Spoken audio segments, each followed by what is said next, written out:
You made it. Get comfortable. Turn the lights down and just breathe. I'm going to whisper you through something dark tonight. A story that'll keep you company while the rest of the world sleeps. If this is your first time here, welcome. If you've been here before, you already know what's coming.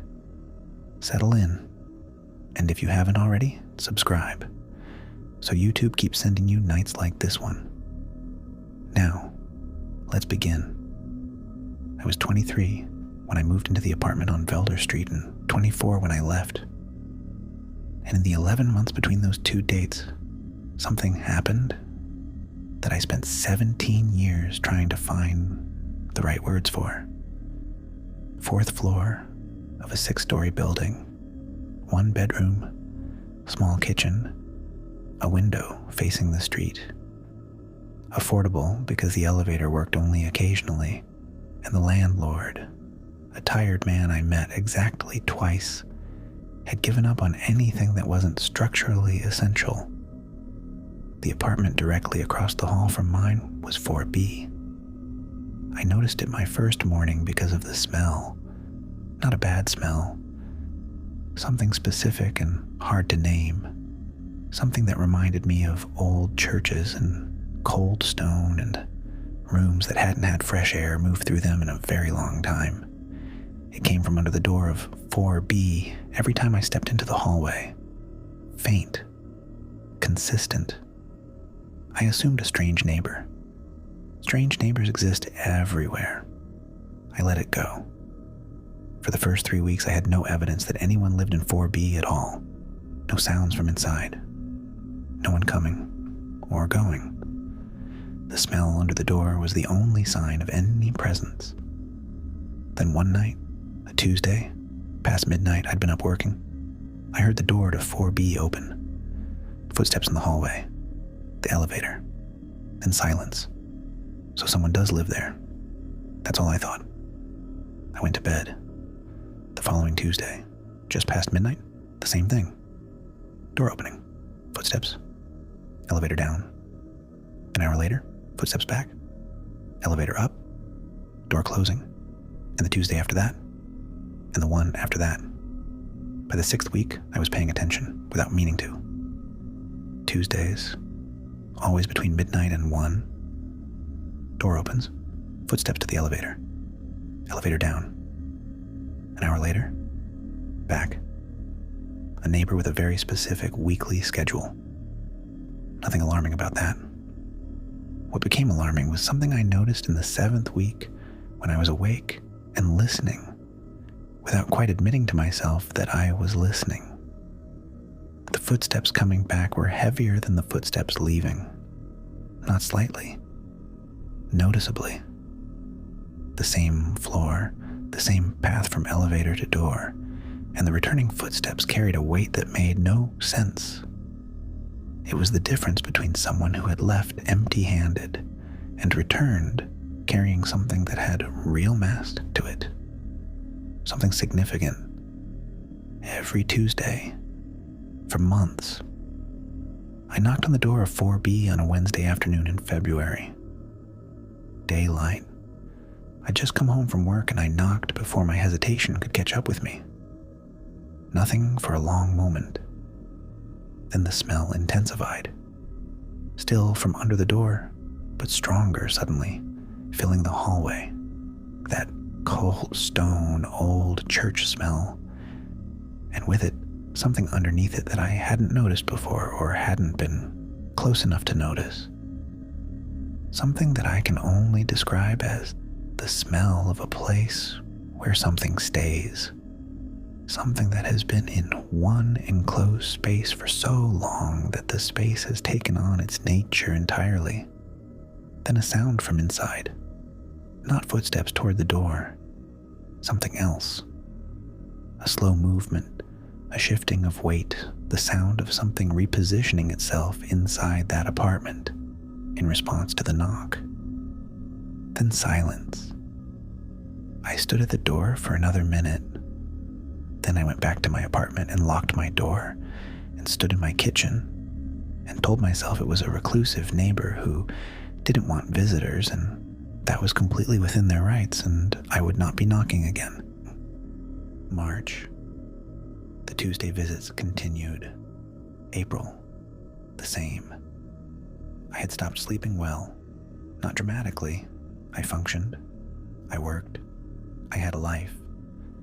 But there was a layer of sleep I'd stopped being able to reach, a depth I'd had before moving to Velder Street that was no longer available to me. I'd lie in bed and get most of the way down, and then something would pull me back up, and I'd lie there in the not quite dark of a city apartment and listen. On the Tuesday nights, I always heard the door. On other nights, sometimes I heard something else. Movement inside 4B. Not the purposeful movement of someone walking from room to room. Something slower. Pacing is the closest word, but pacing implies agitation, and this had no agitation in it. Methodical. Back and forth across what I estimated was the main room of the apartment, which mirrored the layout of mine. Back and forth in a pattern that had the quality of something that was simply occupying time, simply existing in the dark and moving because movement was what it did. I lay in my bed on the other side of the wall and listened to it move. Some nights it went on for hours. In May, I started talking to the other tenants. Carefully, casually, the way you work a subject into conversation without revealing how much you're thinking about it. The woman on the third floor, Mrs. Anand, who I'd spoken to a handful of times by the mailboxes. The young man in 4C, directly next to 4B, whose name was Theo, and who worked night shifts, and who I caught on a Sunday morning in the hallway. Mrs. Anand, when I mentioned the apartment across the hall from me, went very quiet for a moment before saying she'd lived in the building for 9 years and had never seen anyone come or go from 4B in daylight. She said it in a tone that made it clear she'd noticed and had made a personal decision not to think about it further. When I pushed gently, she said the apartment had been occupied, as far as she knew, for as long as she'd been in the building, and that the tenancy was handled directly between whoever was in there and the landlord, and that she'd never seen a lease signing or a moving truck or any of the visible evidence of normal tenancy. 9 years. Whatever was in that apartment had been in that apartment for at least 9 years. Theo was more direct. He'd lived in 4C for 2 years, and when I mentioned the apartment next to his, he looked at me with the expression of someone who's been waiting for this conversation. He told me the wall between 4B and 4C was the reason he worked night shifts. He'd switched from day work 8 months into living there because he couldn't sleep with the sound of the movement from the other side of the wall. He said during the day, when he was now home sleeping, 4B was completely silent. Whatever was in there was active at night and still during the day. He told me one more thing. He said that 6 months ago, on a Tuesday night, he'd been coming home late from somewhere and had stepped out of the elevator on the 4th floor, just as the door to 4B was closing. He'd seen it close, and in the half second before it closed completely, he'd seen into the apartment. He said it was dark inside. No lights, just dark. And in the dark, the suggestion of something moving away from the door, something that had just come in, something that was carrying something close to its body, something that it held against itself as it moved back into the dark interior. He hadn't seen it clearly enough to describe it. He said he was glad about that.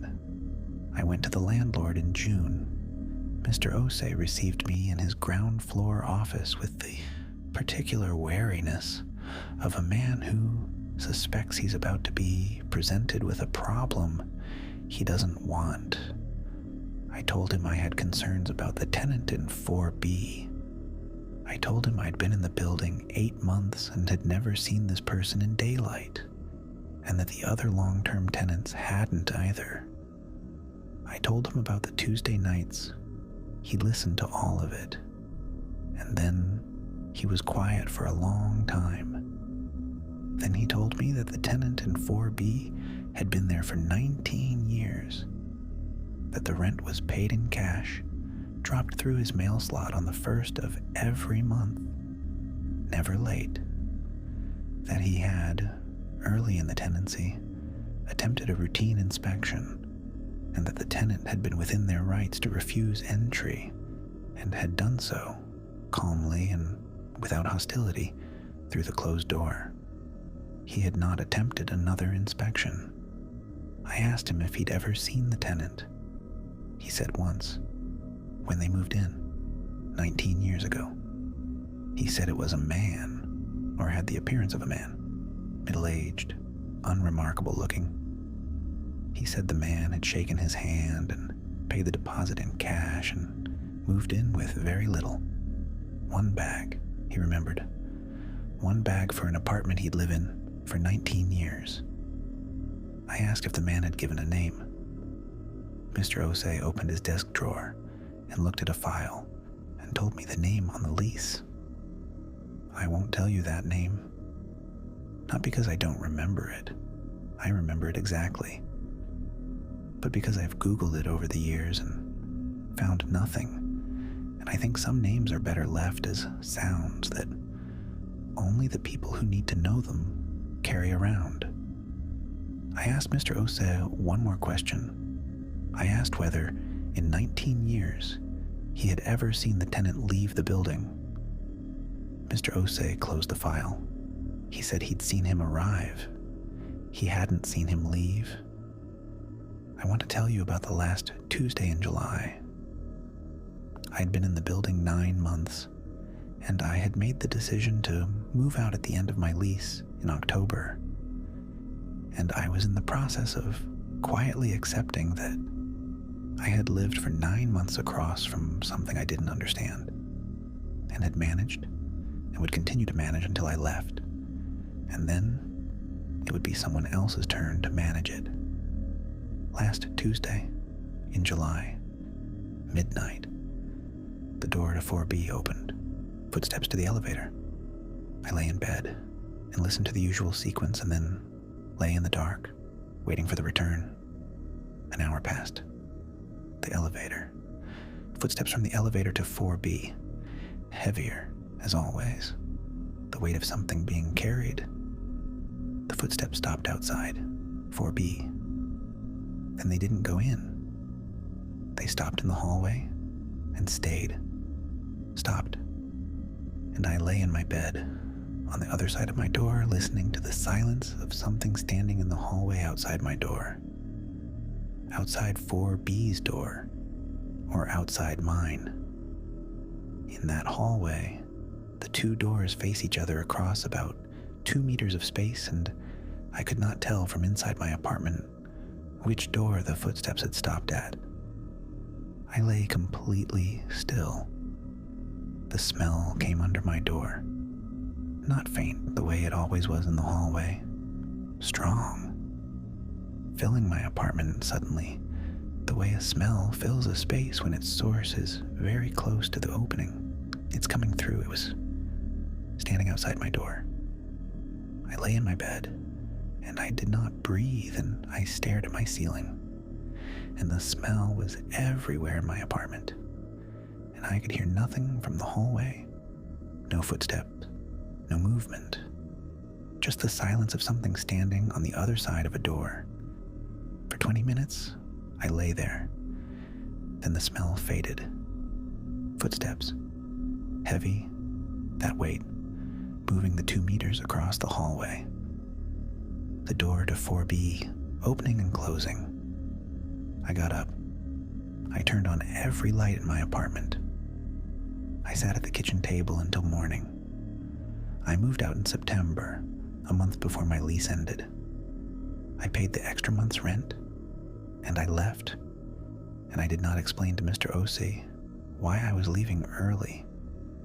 3 months later, I ran into Mrs. Anand from the 3rd floor at a shop near the old building. We talked for a while, and she told me a girl had moved into my old apartment. My old apartment, 4A, and that she seemed nice, young, a student. I nodded. I told myself it wasn't my responsibility. I walked home. That night I called the building. Mr. Osei answered.